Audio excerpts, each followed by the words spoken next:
Hello and welcome back to my channel.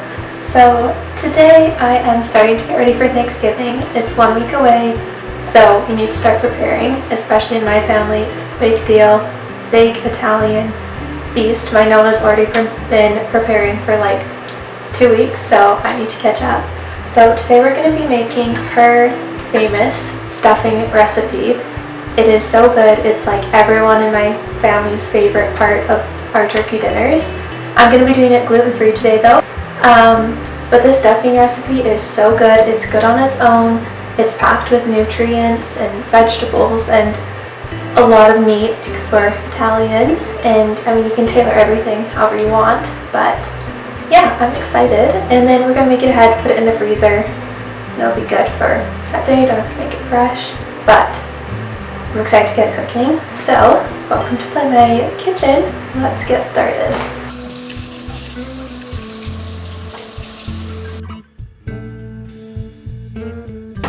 Okay, so I've got the oven set to 325, preheating. I'm going to put the stove onto medium-high, and we're going to brown all the meat. Okay, so we're going to start by adding in 1 pound of lean ground beef. They do a really good job wrapping this up. 1 pound. Then half a pound of lean ground pork.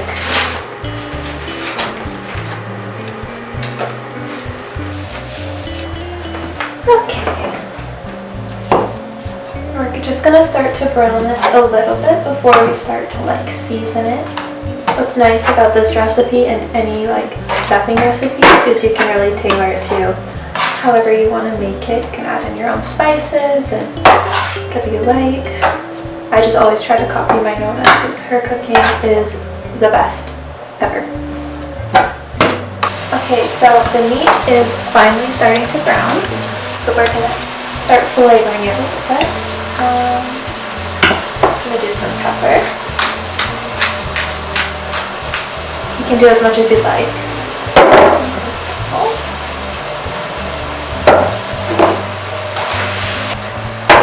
Then we're going to do 1 clove of garlic.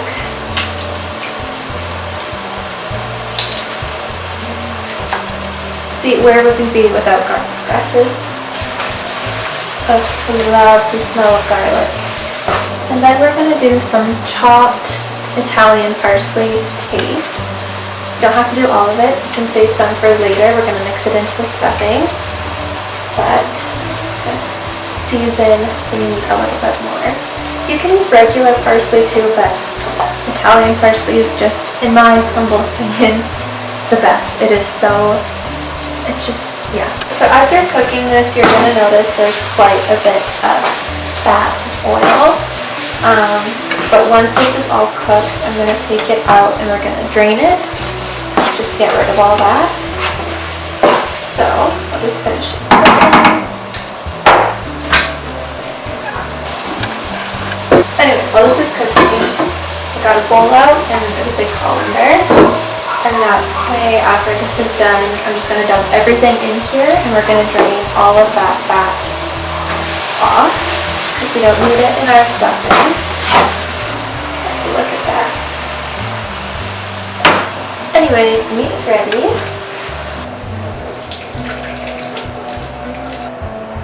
Be careful not to burn yourself while you're doing that because it is very hot. Now, while that drains, we're gonna, don't get rid of your pan yet because we're gonna use it again.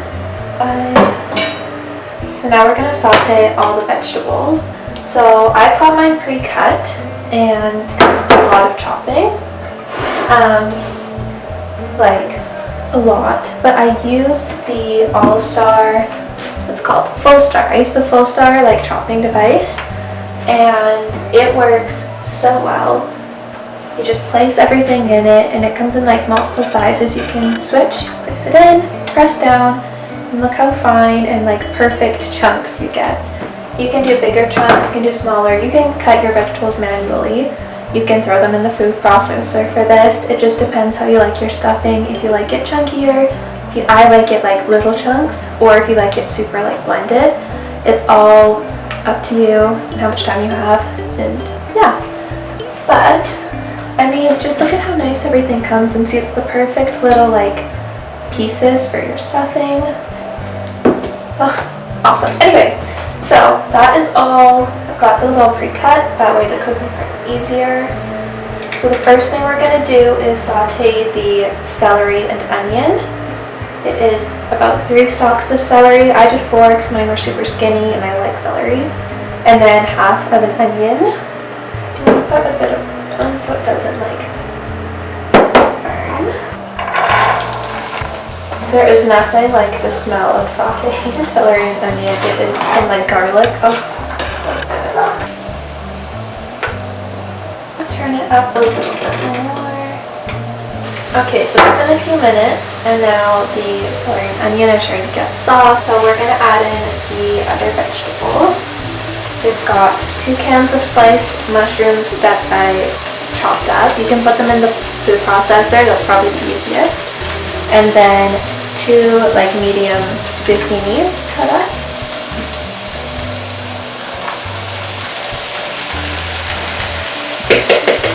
Now we're going to mix and cook these for a few minutes.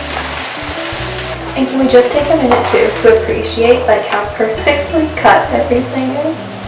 Oh, that makes me so happy. I'm going to add a little bit more salt. I don't think I'm going to add pepper to this one. I don't want a ton of pepper in it. Actually, maybe I will. Just a sprinkle. And then another clove of garlic.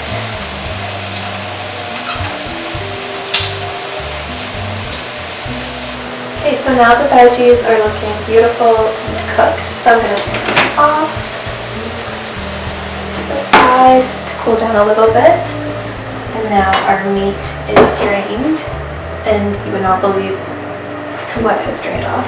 Anyway, but it's all good now. So we're going to get a big bowl, and we're going to transfer our meat into it, because this is what we're going to mix everything in.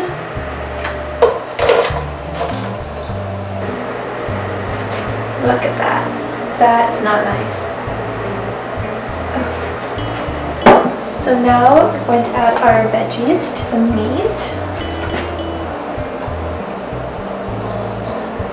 We're gonna give this a nice mix.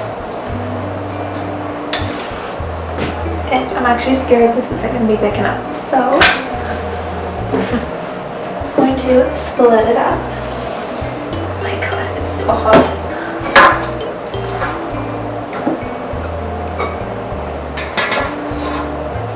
Okay, now that everything is ready and separated, we are going to add in 4 cups of breadcrumbs.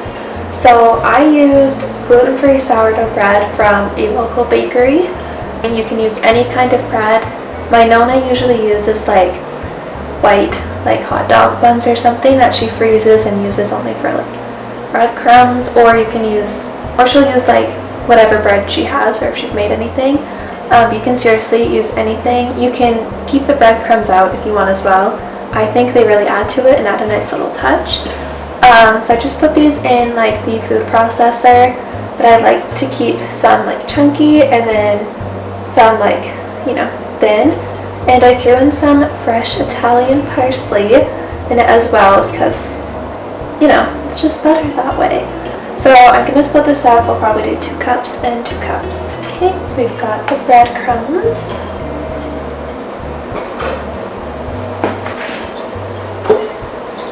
Got some fresh Italian parsley.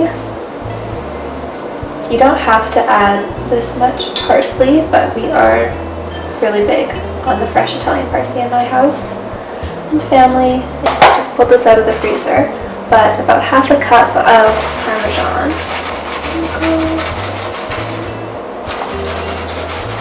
Now we can add some spices. I'm going to start with, of course, a bit of salt.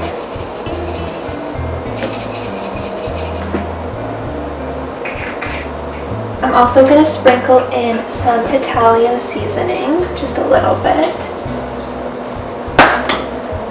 Like kind of feel like some oregano too, so just a sprinkle.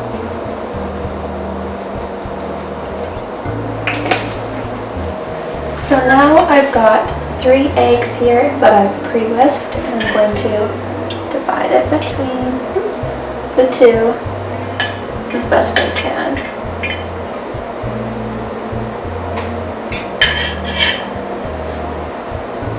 I'm gonna get 1 more egg.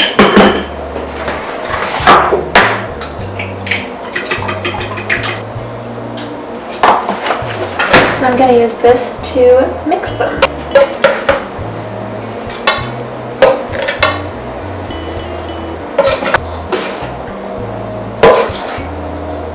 Okay, now that these are both all mixed and well incorporated, I'm going to transfer everything to a pan and cook it.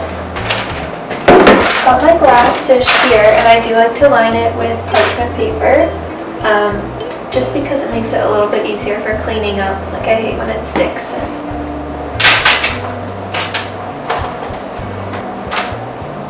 And I need 2 pans.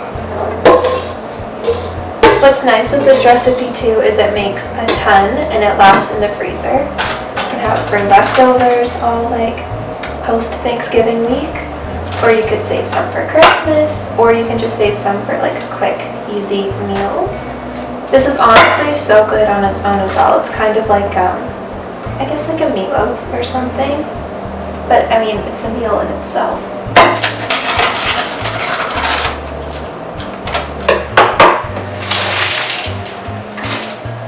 So, now that this is all ready, we can stick it in the oven at 325, and we're going to cook it for about 45 minutes, maybe to like an hour, and I should cut that edge a bit more. But you're going to want to check on it frequently so it doesn't like burn or anything, and then you can cook it to like however much you like it. If you like it just cooked, or if you like it kind of crispy on the top like I do. So, let's go cook it.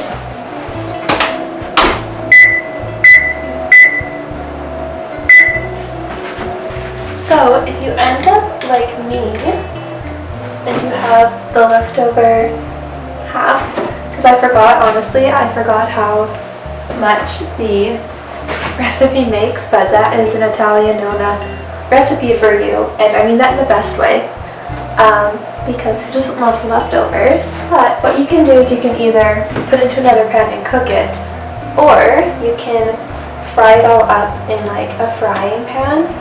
And this way is so good too.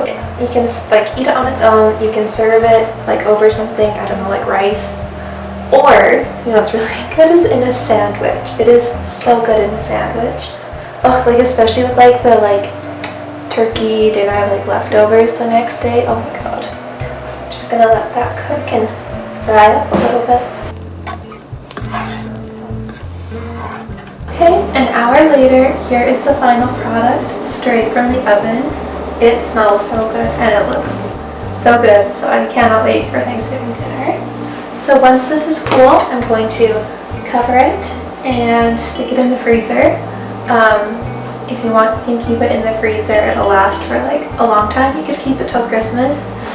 It's also a super good meal to have like on hand. You can just pull it out, heat it up, and you know, lunch, dinner, and a sandwich.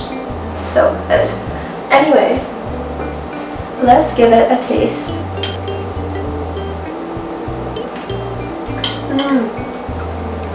It is so good. It honestly tastes just like my nonnas.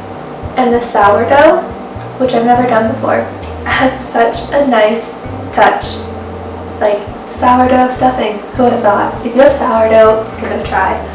Anyway, that's it for today. I hope you like it, and if you try making it, I would recommend chopping the day before because it is a lot of chopping, or using that, what is it, full star chopper thingy. Thank you for watching, and I hope you liked the video, and if you have tried out this stuffing recipe, let me know, and let me know if you liked it, and we'll see you next time.